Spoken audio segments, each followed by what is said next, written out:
Hello दोस्तों, कैसे हो आप लोग। मैं आदिल सोनी। आज हम देखने वाले हैं विद्युत आवेश तथा क्षेत्र से विद्युत द्विध्रुव को घुमाने में किया गया कार्य तथा अस्थितिज ऊर्जा के लिए व्यंजक। क्या है बेटा आज का टॉपिक?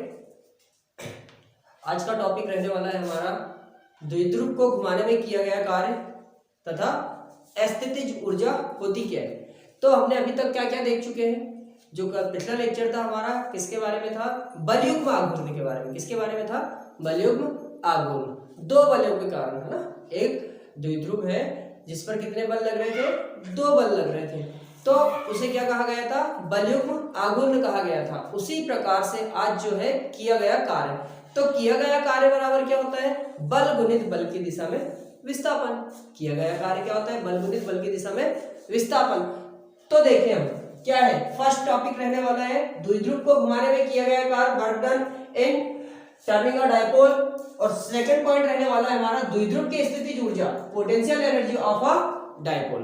तो फर्स्ट वन देखिए हम, द्विध्रुव को घुमाने में किया गया कार्य। द्विध्रुव को घुमाने में किया गया कार्य क्या होता है? द्विध्रुव को घुमाने में किया गया कार्य, तो हम मान लेते हैं कोई विद्युत क्षेत्र है। क्या है? कोई विद्युत क्षेत्र है, एक समान विद्युत क्षेत्र है। क्या है? एक समान विद्युत क्षेत्र। एक समान क्या है? विद्युत क्षेत्र। तो एक समान विद्युत क्षेत्र में कोई द्विध्रुव रखा हुआ है।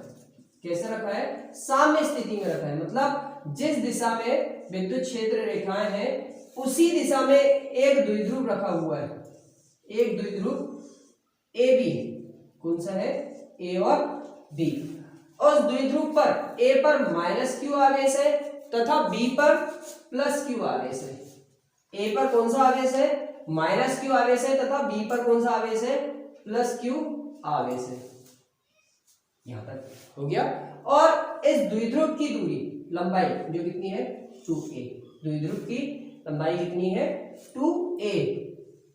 तो हम इसको बोल सकते हैं, अब हमको क्या करना है? इसको घुमाना है। क्या करना है? इसको घुमाना है। तो किया गया कार्य क्या है? बल गुणित बल की दिशा में विस्थापन है। तो हम इसको क्या करते हैं? घुमाते हैं। थोड़ा सा विद्युत क्षेत्र से कितना कोण घुमा देते हैं? थीटा कोण। विद्युत क्षेत्र से कितना कोण घुमा दिए? थीटा कोण घुमा दिए। तो यहां पर देखो आप, ए यहां पर आ जाएगा हमारा और बी कहां पर पहुंच जाएगा। तो इस स्थिति को हम ए डैश बोल दें और इस स्थिति को क्या बोल दें? B dash. तो जो प्लस चार्ज है यहाँ पे पहुंच गया हमारा और माइनस चार्ज कहाँ पे है? ए पर है माइनस चार्ज। तो विद्युत क्षेत्र जो माइनस क्यू आवेश पर जो लग रहा है बल, वो कौन सा लग रहा है? विद्युत क्षेत्र की विपरीत दिशा में लग रहा है। माइनस क्यू पर जो बल लग रहा है वो कौन सी दिशा में लग रहा है? विपरीत दिशा में, F2। और इसे हम बोल सकते हैं कि प्लस क्यू आवेश पर जो बल लग रहा है, प्लस क्यू आवेश पर जो बल लग रहा है वो कौन सी दिशा में लग रहा है? विद्युत क्षेत्र की दिशा में, F1। लेकिन हमें क्या करना पड़ रहा है? द्विध्रुव को घुमाना पड़ रहा है। तो आप देखोगे माइनस क्यू पर जो बल लग रहा है तो वो कौन सी दिशा में लग रहा था? विद्युत क्षेत्र की विपरीत दिशा में। तो विपरीत दिशा में लग रहा है, लेकिन हम उसको कहां ढकेल रहे हैं? नीचे की ओर। नीचे की ओर ढकेल रहे हैं, मतलब जो माइनस क्यू पर जो बल लग रहा है तो उससे विपरीत दिशा में हमको क्या करना पड़ रहा है? फोर्स लगाना पड़ रहा है, कार्य करना पड़ रहा है उसकी विपरीत दिशा में। और सेम ये वैसे ही यहाँ पर प्लस क्यू आवेश के कारण जो बल लग रहा है तो वो विद्युत क्षेत्र की दिशा में लग रहा है। कौन सी दिशा में लग रहा है? विद्युत क्षेत्र की दिशा में। तो उसमें भी क्या हो रहा है? हमको उसकी विपरीत दिशा में क्या करना पड़ रहा है? बल लगाना पड़ रहा है कि भाई उसके विपरीत दिशा में कार्य कर रहे हैं। तो आप देखोगे तो जो विस्थापन हुआ है, आप लंब डाल के अगर देखें हम यहां से ए से, अगर हमने ए भी द्विध्रुव पर लंब डाले तो एक स्थिति यहां पर आएगी, और उसी प्रकार से हमने बी डैश से अगर लंब डाले तो वो कहां पे आएगी? यहां पर आएगी। तो यहां से लेके यहां तक की डिस्टेंस विस्थापित होगी और यहां से लेके यहां तक ये भी क्या हो गया? विस्थापित हो गया। तो किया गया कार्य बराबर क्या होता है? बल गुणित बल की दिशा में विस्थापन। क्या होता है? किया गया कार्य बराबर होता है बल गुणित बल की दिशा में विस्थापन। और ये कितना कोण घूम रहा है? थीटा कोण। कितना कोण घुमा दिया अपन उसको? थीटा कोण। तो हम मान लेते हैं कि माना एक समान विद्युत क्षेत्र E है जिसमें एक द्विध्रुव ए बी रखा, ए बी साम्य स्थिति में रखा है। कौन सी स्थिति में? साम्य स्थिति में, साम्य स्थिति में रखा है, जिस पर माइनस क्यू तथा प्लस क्यू आवेश है। तो साम्य स्थिति क्या कहलाएगी? साम्य स्थिति का मतलब होता है कि विद्युत क्षेत्र के समानांतर रखा है, सीधा सीधा जिस दिशा में विद्युत क्षेत्र रेखाएं हैं वैसे ही वो भी रखा हुआ है। तो माइनस क्यू और कौन से आवेश है बेटा? उस पे प्लस क्यू आवेश है। तो माइनस क्यू आवेश पर जो बल लग रहा है, माइनस क्यू आवेश पर लगने वाला बल विद्युत क्षेत्र की दिशा की विपरीत दिशा में लगता है। विद्युत क्षेत्र की विपरीत दिशा में लगता है, जबकि प्लस क्यू आवेश पर लगने वाला बल, प्लस क्यू आवेश पर लगने वाला बल, जो प्लस क्यू आवेश पर लगने वाला है बल, तो कौन सी दिशा में लगता है? विद्युत क्षेत्र की दिशा में। कौन सी दिशा में? विद्युत क्षेत्र की दिशा में, विद्युत क्षेत्र की दिशा में लगता है। अब देखिए यहां पर कि जो बल लग रहा है तो वो कौन सी दिशा में लग रहा है? वही विद्युत क्षेत्र की विपरीत दिशा में। माइनस क्यू आवेश पर जो बल लगता है और प्लस क्यू आवेश पर जो बल लगता है वो कौन सी दिशा में? विद्युत क्षेत्र की दिशा में लगता है। लेकिन हमें क्या करना है? उनके विपरीत दिशा में कार्य करना है। करना है नहीं करना है कि माइनस क्यू आवेश के कारण जो बल लग रहा था तो उससे विपरीत दिशा में कार्य करना है। माइनस क्यू आवेश कौन सी स्थिति में? साम्य स्थिति से, साम्य स्थिति से ए को ए डैश तथा बी को बी डैश तक लाने में किया गया कार्य। किसको? ए को ए डैश तक तथा बी को बी डैश तक हमको क्या करना पड़ रहा है? कार्य करना पड़ रहा है। तो जो कार्य होगा कैसे निकालेंगे? कार्य बराबर क्या होता है? कार्य बराबर बल गुणित बल की दिशा में विस्थापन। तो अब विस्थापन कितना हुआ यहां से यहां तक? यहां पर बिंदु ए है और यहां पर ए डैश है, उसी प्रकार से यहां पर क्या है? बी है और यहां पर क्या है? बी डैश है।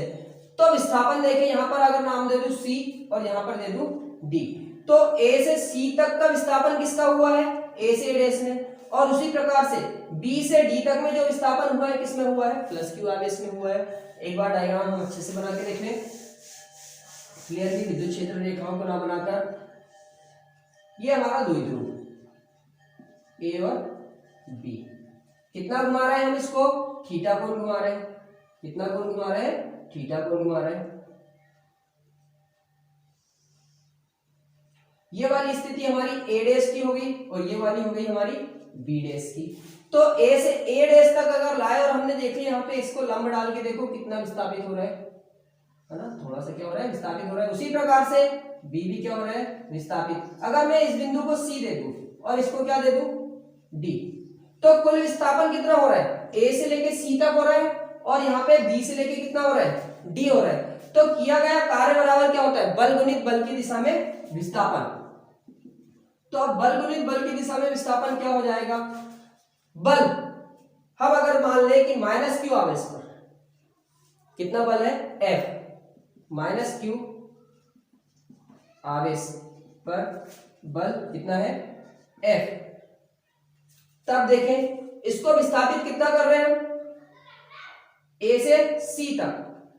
तो किया गया कार्य माइनस क्यू आवेश पर किया गया कार्य, माइनस क्यू आवेश पर किया गया कार्य विस्थापन कितना हो रहा है? ए से सी तक बल F मल्टीप्लाई AC। ऐसा बोल सकते हैं, बल गुणित विस्थापन। इसी प्रकार से प्लस क्यू आवेश पर किया गया कार्य, आवेश पर किया गया कार्य कितना हो जाएगा, उस पर भी बल कितना लग रहा है, एफ मल्टीप्लाई AC। तो बल बराबर क्या होता है, आपने देखे होंगे विद्युत क्षेत्र की तीव्रता E इक्वल टू होता है F अपॉन Q। तो F इक्वल टू कितना आ जाएगा, QE। F इक्वल टू कितना, QE। तो हम इसमें अगर वैल्यू रखें माइनस क्यू आवेश पर किया गया कार्य, तो कितना होगा, माइनस क्यू आवेश पर कार्य कितना हो जाएगा, QE मल्टीप्लाई AC, और प्लस क्यू आवेश पर कितना आ जाएगा, QE मल्टीप्लाई BD। अब ध्यान से देखें कुछ चीजें, यहां से A से लेके C तक का जो डिस्प्लेसमेंट हो रहा है और B से लेके D तक का जो डिस्प्लेसमेंट हो रहा है, वो दोनों कैसे हो रहे हैं, बराबर हो रहे हैं। दोनों कैसे हो रहे हैं, बराबर हो रहे हैं। देखिए अब यहां से अगर मेरे पास ये पेन है, एक द्विध्रुव है, तो द्विध्रुव को मैंने अगर ऐसा घुमाया तो देखिए जो डिस्प्लेसमेंट होगा तो बोथ साइड कैसा होगा, इक्वल होगा। बोथ साइड कैसा होगा, इक्वल, मतलब A से लेके C तक की डिस्टेंस और B से लेके D तक की डिस्टेंस दोनों कैसी हो जाएगी, बराबर। A से C और B से D की जो डिस्टेंस है वो कैसी है बेटा, बराबर है। आगे तो यहाँ पर डिस्प्लेसमेंट कितना हो रहा है, AC और BD। तो डिस्प्लेसमेंट निकालने के लिए हमको क्या करना है, A से लेके C तक की डिस्टेंस निकालना है। किसकी डिस्टेंस निकालना है, A से C तक की। अगर यहाँ पे मध्य बिंदु क्या हो, O, और टोटल डिस्टेंस कितनी है हमारी, 2A, तो A से लेके O equal to AC plus OC हो सकता है, AC plus OC। AC equal to कितना आ जाएगा, AO माइनस OC होगा। इसी प्रकार से किसकी डिस्टेंस निकालना है हमको, B से D की डिस्टेंस निकालना है, तो OB इक्वल टू, O से B तक की डिस्टेंस इक्वल टू कितना आ जाएगा, BD प्लस DO, या BD की डिस्टेंस निकालना है तो उसके लिए कितना आ गया, OB माइनस DO। अब यहां पे देखें A से C तक की जो डिस्टेंस है AO जो है, टोटल द्विध्रुव की डिस्टेंस कितनी है, 2A। A से B तक की डिस्टेंस कितनी है, 2A, और AO इक्वल टू कितना है, A, तथा BO इक्वल टू कितना है, BO इक्वल टू B कितना है, A। अब यहां से यहां तक की तो डिस्टेंस हमारे पास है ऑलरेडी। अब कौन सी डिस्टेंस निकालना है, ये वाली। तो उसके लिए हमको ये वाली डिस्टेंस पता होना चाहिए, किसकी, O से लेके C तक की। अगर हम ध्यान से देखें यहाँ पर तो क्या हो रहा है, राइट एंगल बन रहा है। क्या बन रहा है, राइट एंगल। देखिए यहाँ पे ऐसा राइट एंगल बन रहा है। इसकी डिस्टेंस कितनी है, यहाँ से यहाँ तक की कितनी है, A। ये वाली डिस्टेंस हमारी A हो गई, और हमारे पास क्या है यहाँ पे, C और ये O, ये वाली परपेंडिकुलर हो जाएगा, 90 डिग्री का अगर एंगल बन रहा है। तो देखिए A डैश, तो ट्रायंगल त्रिभुज A डैश CO से, किससे, A डैश CO से, इस वाले ट्रायंगल से देख लें, cos थीटा इक्वल टू क्या होता है, बेस अपॉन हाइपोटेनस। तो बेस क्या है हमारे पास, O से लेके C, OC है ना, आधार, ये हो जाएगा आधार, और जो हाइपोटेनस है वो कितना है, A। तो OC equal to A cos theta. OC equal to कितना आ गया, OC equal to A cos theta. इसी प्रकार से हम किसके लिए देखें, सेकंड वन के लिए देखें, तो यहाँ पे भी देखोगे आप तो इस टाइप से बन रहा है डायग्राम, 90 डिग्री का एंगल बन रहा है यहाँ पे। इसकी डिस्टेंस A है, यहाँ से यहाँ तक की जो डिस्टेंस निकालना है बेस, तो इसके लिए भी cos theta equal to base निकालना है, तो OD अपॉन OB डैश। तो cos theta equal to OD upon OB dash की वैल्यू A को ट्रांसफर किए, A cos थीटा, किसकी वैल्यू निकल गई, OD की। तो ये दोनों वैल्यू को आप कहां पुट कर लें, क्योंकि हमको जरूरत किसकी है, A से लेके C तक की और D से लेके B तक की डिस्टेंस की जरूरत है। तो जो हमारी डिस्टेंस निकली, कितनी निकली है, किसकी किसकी डिस्टेंस निकल गई हमारे पास, AC इक्वल टू कितना आ जाएगा, AO की जो वैल्यू है A से लेके O तक कितना है A माइनस उसमें से कितना माइनस करना है OC की वैल्यू कितनी है हमारे पास, OC की value A cos theta. Clear है। उसी प्रकार से हमको BD इक्वल टू कितना आ जाएगा BD OB की वैल्यू भी कितनी है A माइनस कितना आ जाएगा DO की जो वैल्यू है कितनी आएगी, DO की वैल्यू जो है हमारी आई है A cos थीटा। ये क्या निकल गया बेटा, डिस्प्लेसमेंट निकल गया या विस्थापन निकल गया। अब जो देखना है हमको, क्या देखना है, किया गया कार्य, तो किया गया कुल कार्य बराबर होगा माइनस क्यू पर किया गया कार्य प्लस क्यू पर किया गया कार्य माइनस क्यू पर किया गया कार्य प्लस क्यू पर किया गया कार्य माइनस क्यू पर किया गया कार्य बल गुणित बल की दिशा में माइनस क्यू पर कितना कार्य किया गया, F multiply AC plus Q पर F multiply BD। Value put up करें हम यहाँ पर, तो F की वैल्यू QE मल्टीप्लाई AC की वैल्यू ब्रैकेट में A minus A cos theta plus F की वैल्यू QE ब्रैकेट में A माइनस BD की वैल्यू कितनी है A cos theta.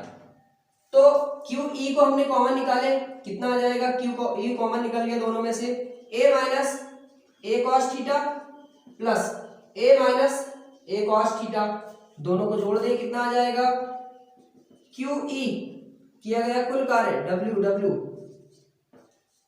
QE 2A minus 2A cos theta. 2A को common ले लें, W equal to 2A QE 1 minus cos theta. अब P equal to द्विध्रुव आघूर्ण बराबर कितना होता है, P equal to Q multiply 2A, तो यहां पर 2A Q की जगह हम कितना रख सकते हैं, W equal to PE 1 minus cos theta. क्या निकल गया हमारा, किया गया कार्य, क्या आ गया, किया गया कार्य।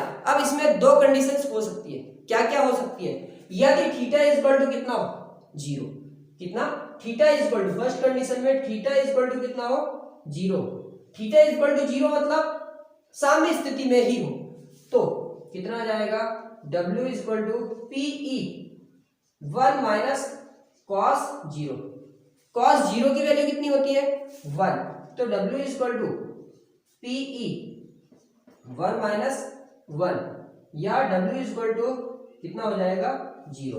तो साम्य स्थिति में किया गया कार्य कितना हो जाएगा, 0।